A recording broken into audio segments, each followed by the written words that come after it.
Hi, I'm going to read my physiology notes for physiology.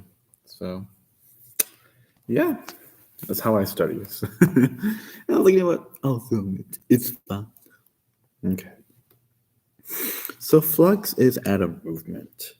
Atoms are pretty small. They're only like 10 to the negative 11th, um, zero point zero 0.01 nanometer. Pretty much 1 angstrom is what we're talking about. It's so small that light waves can go through them or around them. That's why we don't see it, because our visual wavelengths are the nanometers, like the 2 to 700, I believe, nanometers.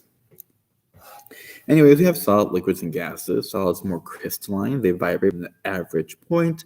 Liquid fills their container to the intermediate between a solid and a gas. Gas has no attachment to any molecules itself. Liquids do have some form of order, but their order is only contained within the molecule and also in associations with other molecules, such as water. Um, they're called liquid domains, has domains. They can switch between domains, so maybe there's like 3 groups of water. One has 2, one has 3, one has 4, and then the one with 3 gives water to one with 4. So then it's 2, 2, 5. That's cool. And those domains can move. So it could be like 2, 4, 5, but then 5 can go over here, and then 2 goes over here, and 4 goes over here. It's just,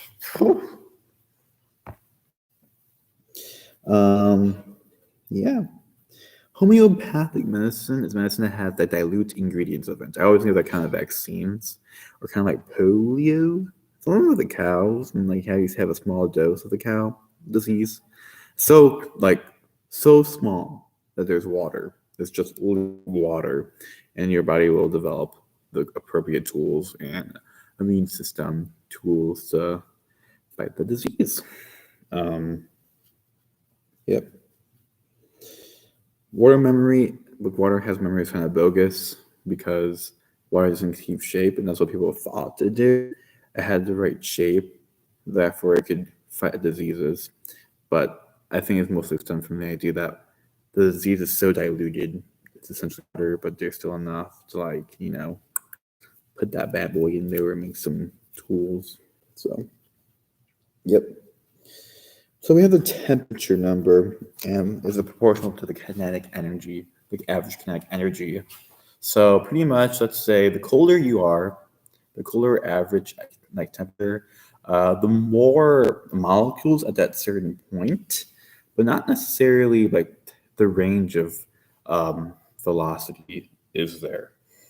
So when you get hotter, we have more range, but less molecules at a certain point of velocity. So it's kind of a checks and balances.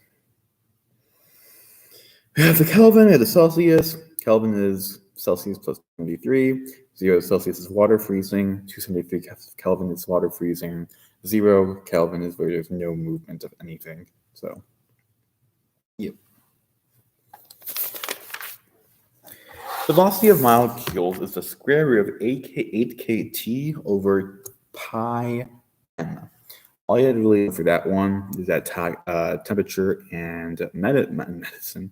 Molecular mass is both. The temperature is proportional to the velocity, and mass is inversely proportional. So 1 over the root of m is proportional to v velocity. Velocity is going to be used in those equations too, so we have to look out for that as well. But I won't talk about that right now. I don't know if you know what K is, but K is 1.305 e to the negative 6. Times 10 to the negative 6, sorry. So if you know that, you need to know that, but I don't think you do. I think he gives us numbers. Diffusion. Yep. So all tubes have a length and a surface area, or I guess cross-sectional area. 3 barriers to it. The Brownsville velocity, the barrier length, or the tube length, and also kind of in the inner tube, like how rough or smooth the surface is. So pretty much flux is moles per second when you're going from in respect to. So J to A to B or J B to A. You have D prime and D prime prime, D double prime as components of the flux.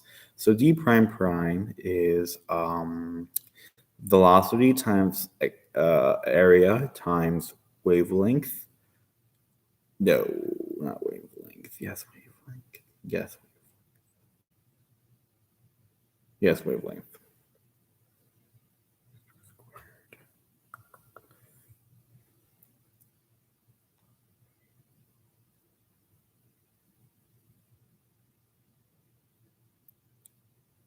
Yes, wavelength. Yes, V naught times wave times times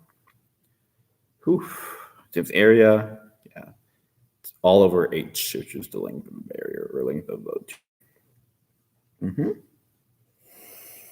When you do D prime times the change in concentration, you're going to get moles per second.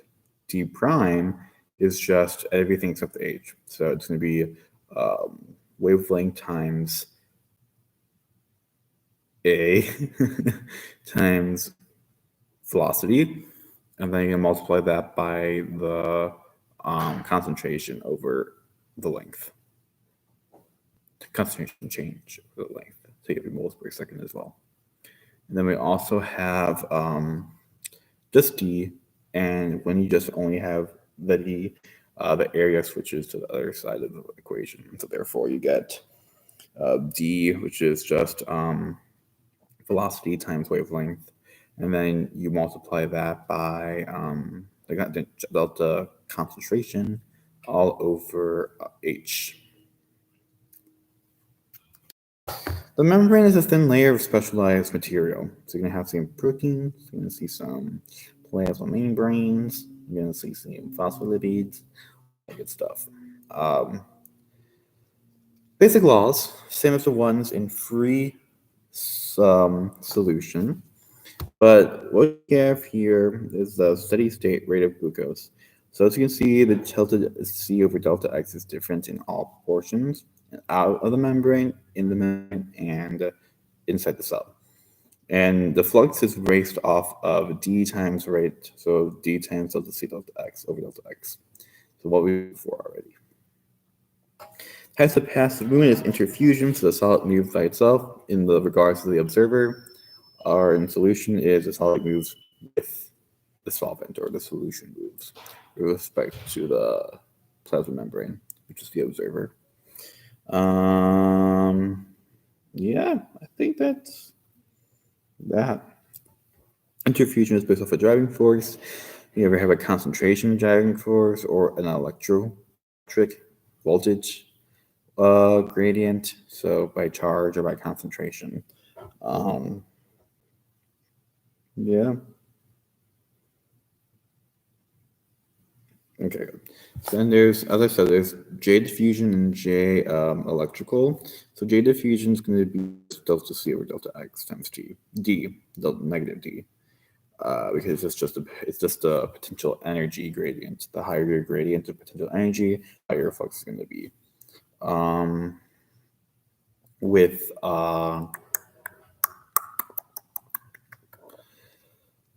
electric, it's ZF over RT. RT aren't constants, but ZF is, but I don't think you didn't know that much, times concentration times delta E or delta X.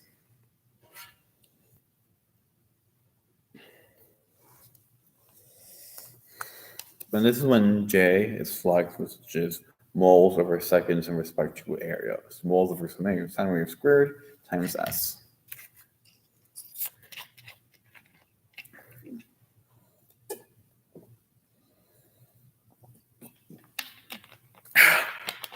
What time is it? 12:30. I don't know how long.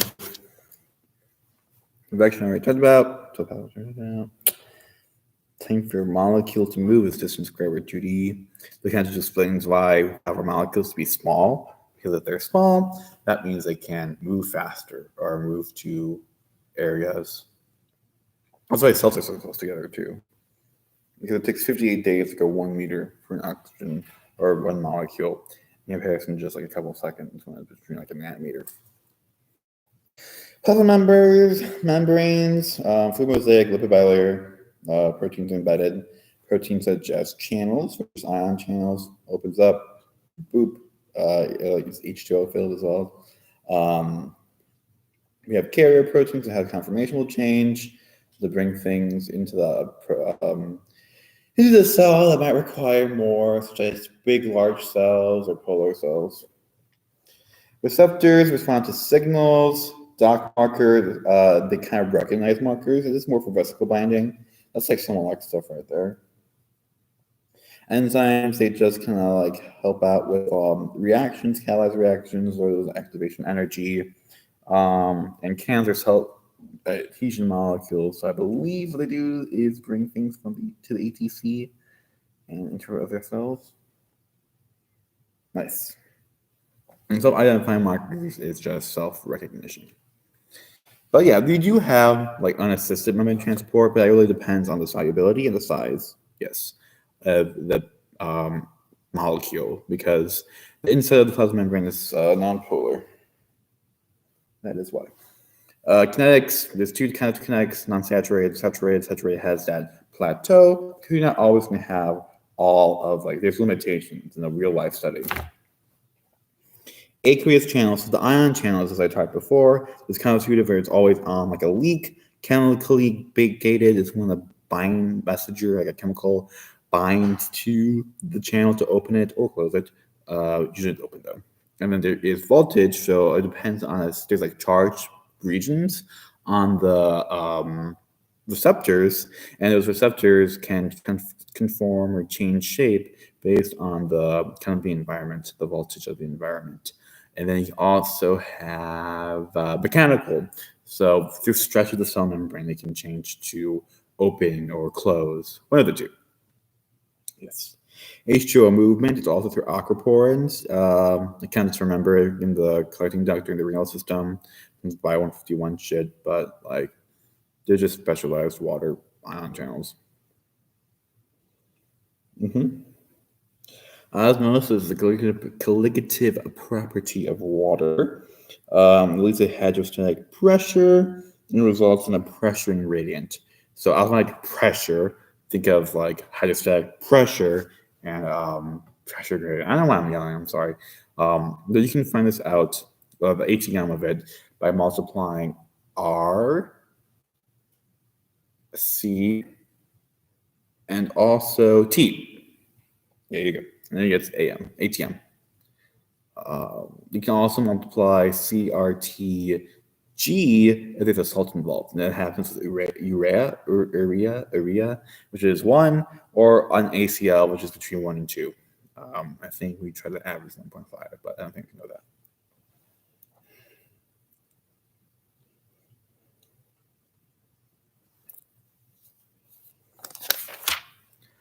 Isoosmotic is when they are at equal pressures. Hypo is the one in comparison to the other one. Hyper is vice versa. Isotonic, hypertonic and hypotonic are the same things as osmotic ones, but in regards to concentration. I believe all isotonic ones are isoosmotic, but not all isoosmotic ones are isotonic. Yeah. And those are your ion channels. So let's go on to carrier meds, I guess you can say. Protein span membranes, the conformational change, as I said before. Binding site switches, H2O solute to cross determines the kind and amount of material. So the thing that kind of specifies in carrier such as to facilitate diffusion is specificity. I say environment, but it doesn't say here saturation and competition. So the way molecules will compete for each other, such as agonists or antagonists. Specificity is that there's only like a specific shape you have to do for the carrier. That's why when you see like GLUT4, for example, only can like really accept glucose based off its shape. Yes. Anything else I have to talk about one here? Again, saturation as well. Number of carriers really limits how much you can put in there. Yeah. Transport max is kind of like how much I guess extracellular can go into the blood before it goes into the urine. I'm gonna lay down, so I'm just gonna move my operation to the floor. But this is fun. I should really do this more often. This week, like I can like, oops. But I can like put it on replay as I go to bed and like have it up there.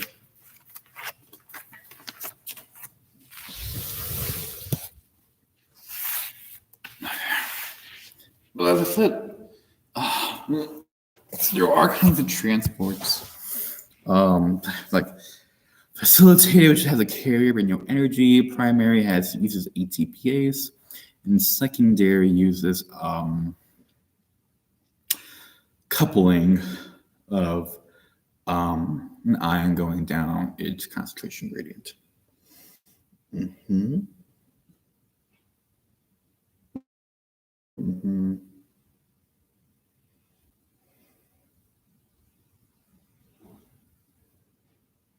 Okay.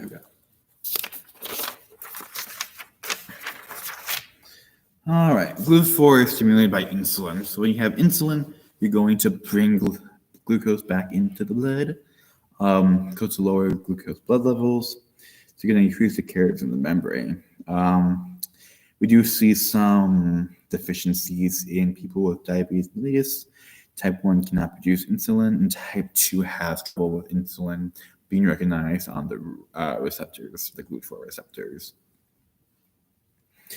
Primary active transport is ATP, and ATP is going to cleave the phosphate group, so it becomes ADP plus P, or kind of an inorganic phosphate, which is going to bind to a receptor and activate that receptor, or transporter, I guess, JC2. And when that happens, you're going to increase the affinity for the ion or / solute, the transporters. So then the ion is going to bind to it now because the affinity is higher. Therefore, we can kind of make another conformational change where it loses its affinity for the ion. So therefore, the ion gets lost and transports where it needs to, and also the phosphate group gets lost as well. Mm-hmm.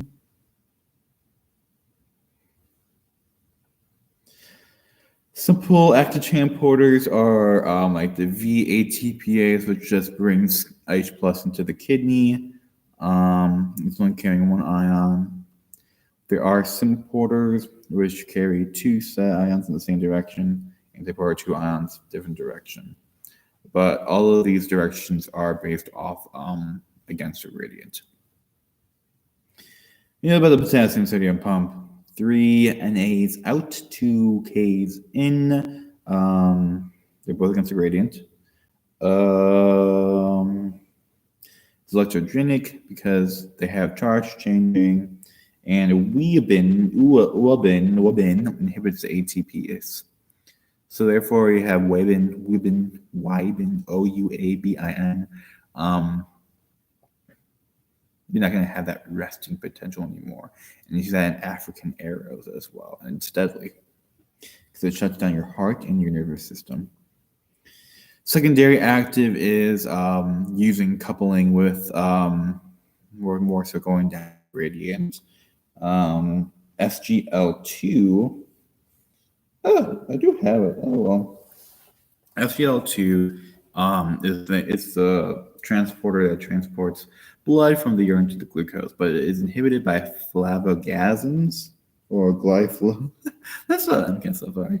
Glyphosins like Farxigo, Farxigo, which inhibits SGL2. And when that happens, that blood or that glucose is gonna stay in the urine rather than the blood. And rather that is kind of sucky, it's better having it in the urine, having an oversaturation of glucose in the blood. You are more prone to UTIs due to the fact that your blood or your urine is not like filtered, but it's still better than having high glucose blood is high glucose urine.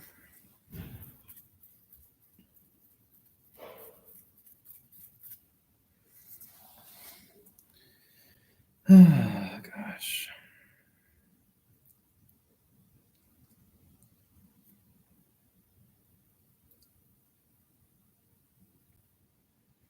Antiported such counter transport. This is a resort Na plus H plus goes in goes out.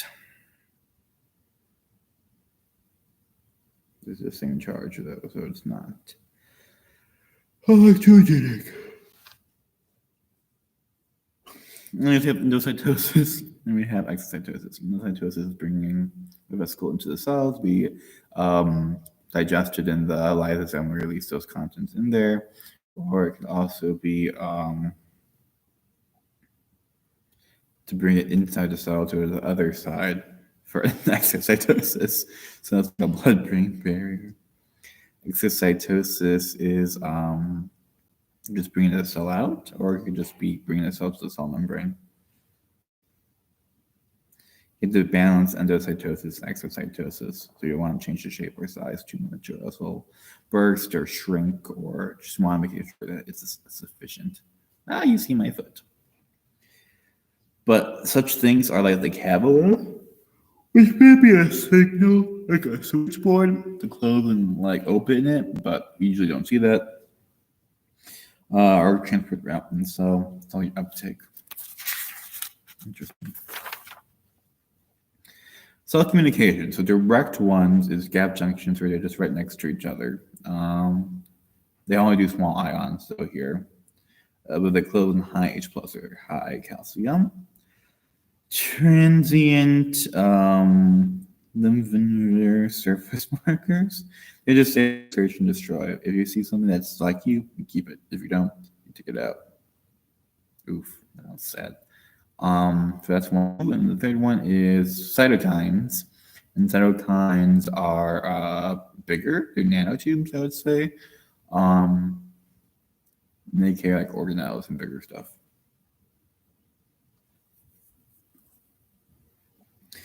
Indirect. Paracrine is when you're right next to each other, your neighbors. Yep. Not your bloodstream, though. Not your bloodstream. Histamines are injuries, and they are released by connective tissue, so you're going to have that inflammatory response. Vasodilation, that redness, that swelling, such edema. Histamine is like allergies, pretty much, I like to call them. Swelling, edema, redness, vasodilation. So, yeah.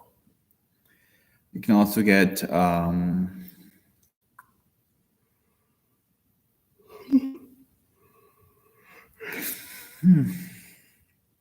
CO2 also from muscles, because the vasodilation is increasing blood flow. Because your exercise, which means your calories burned, which means it's an aerobic process.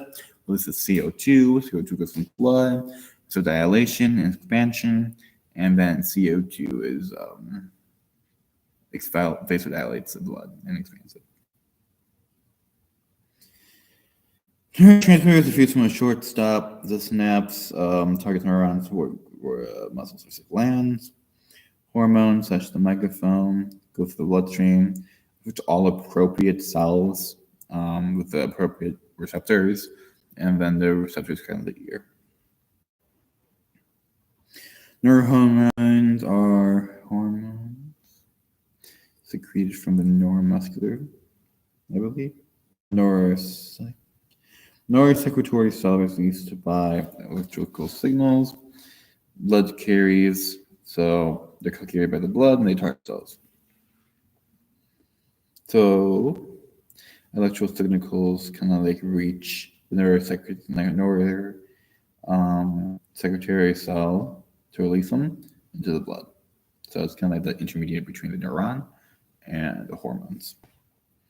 Pheromones encode chemical signals, sex signals between or within a species. It could be smell, could be sight, maybe. Didn't probably put that much in there. Cytokines, as I said before. Oh, nanotubes are the one. I'm sorry. Nanotubes are the one that can switch between organelles and signals between cells. Yeah, they have long tubes to interact in. Cytokines are studied in the mammal immune system. Regulatory proteins act local or distant, and these all can make them. So it's just the immune system functions. Whew. The chemical signals response due to the receptor. So some different messengers, the same messenger can have different receptors, referring to different responses in different cell types. Eosinoids are fatty acid derivatives. They are primarily paracrine.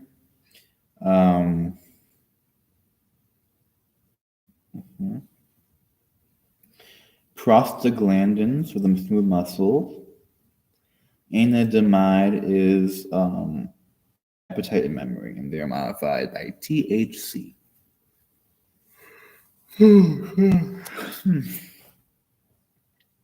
Gases, nitric oxide, which I kind of had to re-look into, so I'll do that. Purines is an adenosine, so the caffeine's going to target that. Pure people like caffeine. Amines, peptides,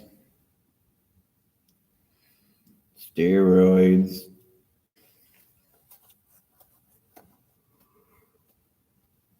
Steroids are ringed, aromatic, so they can go through the PM. So that's cool. Retinoids. Yep.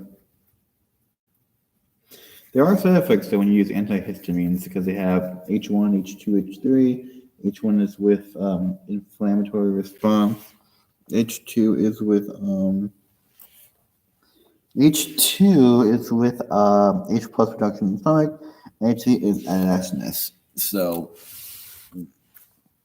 that's why you get drowsy when you take allergy pills because it goes to blocking the alertness. Some of the best, yeah, with allergy pills. So 10 out of 10. We'll do it then. So lipomessengers are lipophilic, ones that can pass through the PM, like steroids, acidoids, gases. Yeah. They can be intricants, which means they kind of release the signal and go as a signal within the cell to a receptor within the cell.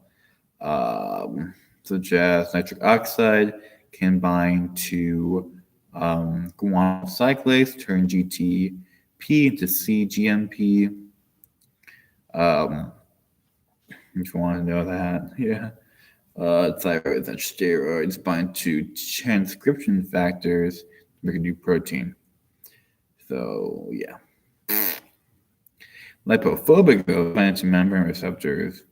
There are 3 ways they can trigger a cell response by activating an enzyme that phosphorylates the phosphorylating kinase, acting on a second messenger, and just chemical gated receptor channels. So that's really fast. Okay, ion channels such as ionotropic receptor, transiently like Na+, K+, Cl-, H+, I don't think H+, calcium. But yeah, the nicotinic cholinergic receptor opens the N and K out ion channels, what the opposite of what the ATPase does. Oh gosh, so receptor has an associated kinase GPCR and tyrosine kinase. Tyrosine kinase is receptor is also an enzyme, so it adds phosphate groups to tyrosine residues. GPCR acts on the G protein and GTP subunits. The alpha subunit acts to the effector protein, which produces the second messenger, which I believe is adenyl cyclase. Adenyl cyclase, when with AT as a substrate, makes CAMP.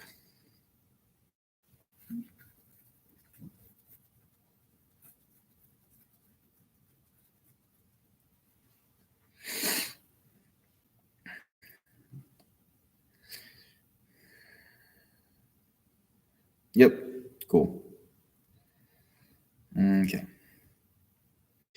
Well, yeah, so let's talk about some pathways. It's a PIP2 pathway. When it's cleave IPLC to make IP3 and DAG, IP3 is going to be the one to bind to a receptor in the ER and mobilize calcium from the ER. Calcium's also kind of the third messenger, but I don't know how much we really know that. But the calcium ions are going to activate CM, so therefore that's going to activate CACM kinase. DAG, I believe it activates PKC, actually it's a protein which goes to a biochem pathway cell response. So it activates PKC, it activates any other protein that might start a biochem pathway. IP3, when it turns to IP4, binds to CA2 plus channel, so lets more CA2 plus in. IP3 is the one that lets extracellular calcium in, and DAG IP3. IP3 mobilizes CA2 calcium from inside. So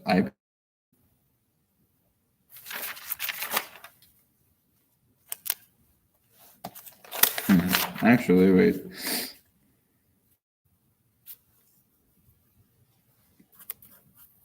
I have to look at this one, to be honest, though. Shit. It's fine. Vascular smooth muscles, PIP2 contraction, IP3, in contraception. DAG increases contractile elements to calcium. IP3 can turn to IP2, turns to IP1, which turns into inositol, which is the sugar, highly associated with bipolar, both maniac and depressive episodes. But if you have lithium's going to block IP1 to inositol and increase the time of IP3, hopefully leave some relief to people who have bipolar disorder. Crosstalk. So CAMP and PIP2 both increase the calcium. Yep.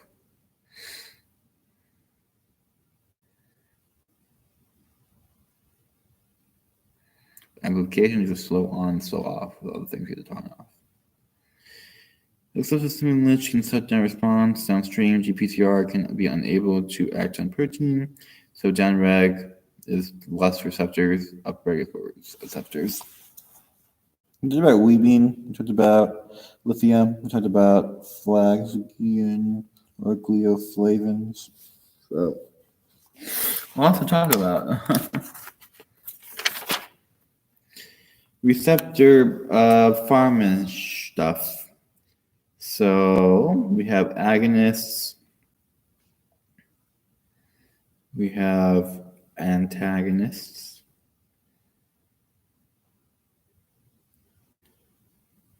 Agonist means they bind, but also have the same effect. And then it is a bind but no response. So propanol / indorol,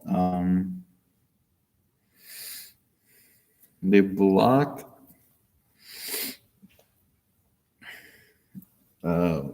bobogenic receptors, so there's no sympathetic nervous system. Antihistamines have the side effects. Methylxanthine targets caffeine, cynic receptor, so no CAMP degradation. So CAMP's on for longer, so you're more awake. VM is membrane potential, so it's a charge between the transition charge between the barriers of the cell membrane. Yes. If the ions can move, or all the ions can move within, like between, then you can reach equilibrium. If they don't, then you're not going to reach equilibrium. It should be neutral, so for every positive, it should be negative. E ion is when E ion when it's equal to Vm, means there's no net flux. The force of the chemical gradient equals the force of the electrical gradient. The Nernst equation is E ion equals 61 over valence times log of concentration out, concentration in, usually with positive things. But with multiple, you can do 61 times log times P positive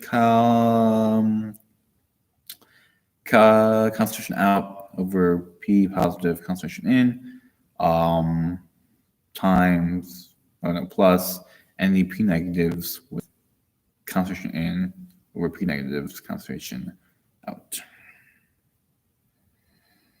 Vm is not always equal to Ek plus at the low levels because ion can play other parts outside of the cell.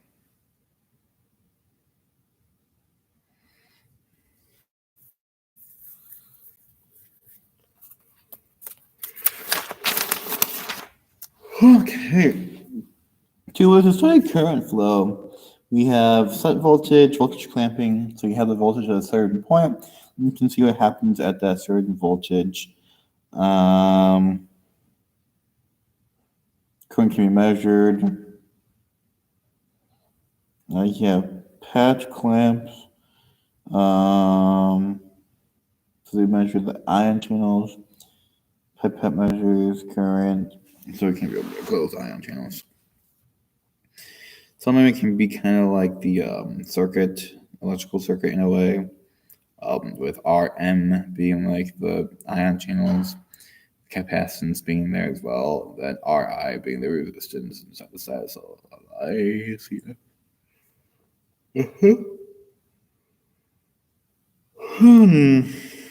Ohm's law, V equals IR, beer. Electric signals are caused by differences in ion movement. So this is due to triggering events such as sound waves, change in electrical field, interaction with chemical messengers, spontaneous in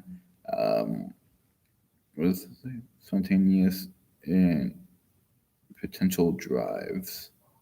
So like balance. So we have leaked, which is always open at the potassium link. We have gated voltage chemically, mechanically, and thermally. Voltage is just like since it's a charge, chemical needs a ligand, mechanical is based on touch, thermal is based on heat/coldness. So we have electrical signals. We have graded, so a short distance, and action, which is an over long distance without decay. This is graded with short distance at decay.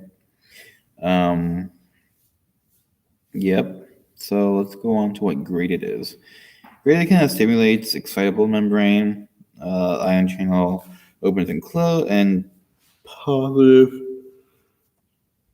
charge enters the cell, minus inside the cell. Local change in Vm vary in magnitude. So magnitude stimulus is also proportional to magnitudinal response. Strong signals, more gate ions open, more change across membrane. Resistance, more current, conductor, current flows, then ion channel. Active area is kind of the region of stimulation for the cell, so that's something to take into account. The more you get from the action potential, the less Vm happens over there. So Vm decreases the gradient potential spreads farther from active voltage as the membrane. Okay. V naught equals E into x to the pi. Yeah, I really don't know what to say about that one.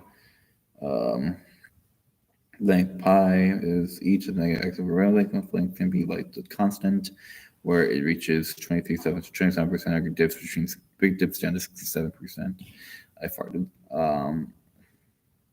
But yeah. You can also do it by root Rm over root Ri. So root of the resistance of the membrane over the resistance of the ion, and just get rid of that. Yeah. So if you increase the root of the membrane, you can have like an insulator. If you decrease the Ri, you can have just increasing diameter. Great potentials such as post, receptor, and plate, slow wave, all that good stuff. Action potentials of brief rapids, large fluctuations. All are non-spiked. There's no degradation, unlike the graded potentials. Great potentials do decay, and there's some exercise and stuff like that. And reverts requires voltage gated at A plus in, K plus out to really help bring that threshold in there or reach that threshold.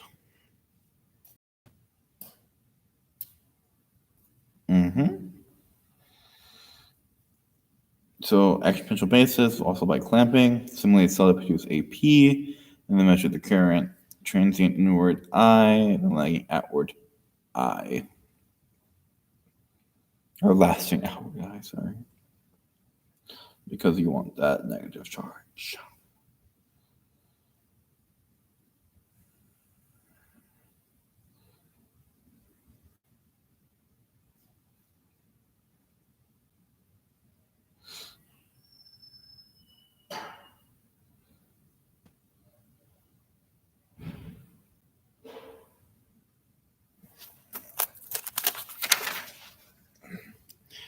Voltage gated channels, yep. So voltage gated, sodium is first up. Kind of helps out with depolarization. K plus voltage gated, K plus helps out with repolarization.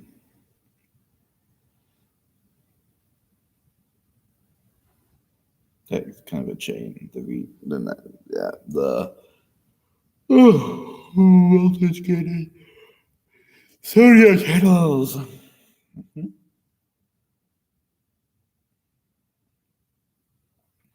GK plus has a so open and close. That's why you see that little small dip and also that overshoot as well. Or undershoot. I say overshoot. With time, VJ and sodium will reset and the VGCH will close and the VM will reach VRest. You have pterodoxin, pufferfish, so no AP because you're blocking the depolarization. That's just VGNA, deadly. And then you're seeing TEA, which blocks KCH, which means you can't really get off of it. So you can't stop the action potential. That's gonna be deadly as well. Yep, that is everything.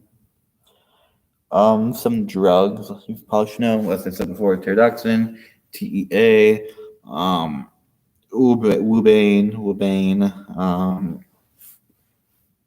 antihistamines, what do you call it? Oh my gosh, what do you call it?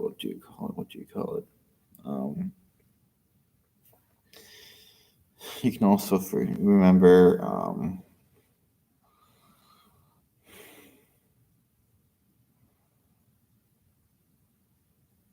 Doctor.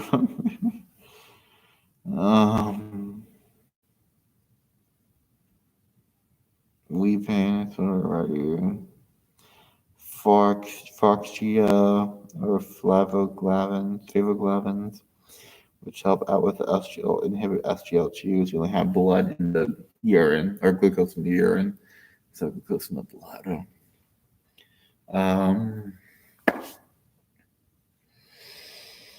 Yeah, I think that's all I got, boys, and we have a minute left, so yeah, I think I'm okay with this exam. We'll see. I will let you guys know. I'm gonna look over the drugs tomorrow, and I'm gonna go to bed now. So goodbye.